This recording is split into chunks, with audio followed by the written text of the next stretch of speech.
24-এর গণঅভ্যুত্থানে যারা শহীদ হয়েছে, আহত হয়েছে, তাদের জুলাই সনদ আপনারা অবশ্যই এই নির্বাচনের আগে এটা বাস্তবায়ন করবেন। যারা রক্ত দিয়েছে, শহীদ হয়েছে, তাদের দৃশ্যমান বিচার প্রক্রিয়া তো চলতে থাকবে বছরের পর বছর। কিন্তু বিচার প্রক্রিয়া যেন আগামী সরকার যারা ক্ষমতায় আসবে তারাও যেন এই ব্যাপারে কোনো গাফিলতি এবং কোনো অবহেলা না করে।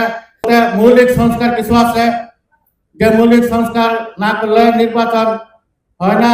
আমি আশা করি আরো 6-7 মাস আছে, ফেব্রুয়ারিতে যদি আমরা নির্বাচন যাইতে পারি, এর আগে এগুলি করা সম্ভব।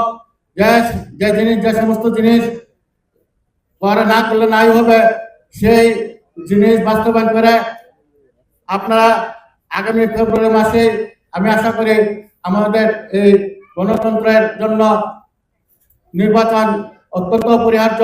বর্তমানে আমি যেটা মনে করি যে সংসদীয় গণতন্ত্রের পাশাপাশি যদি উচ্চ কক্ষে পিআর পদ্ধতি চালু হয়, তাহলে আমার মনে হয় এদেশের জন্য ভালো হবে। কারণ ব্যালেন্স রাজনৈতিকভাবে যেমন প্রধানমন্ত্রী ও প্রেসিডেন্টের একটা ব্যালেন্স দরকার।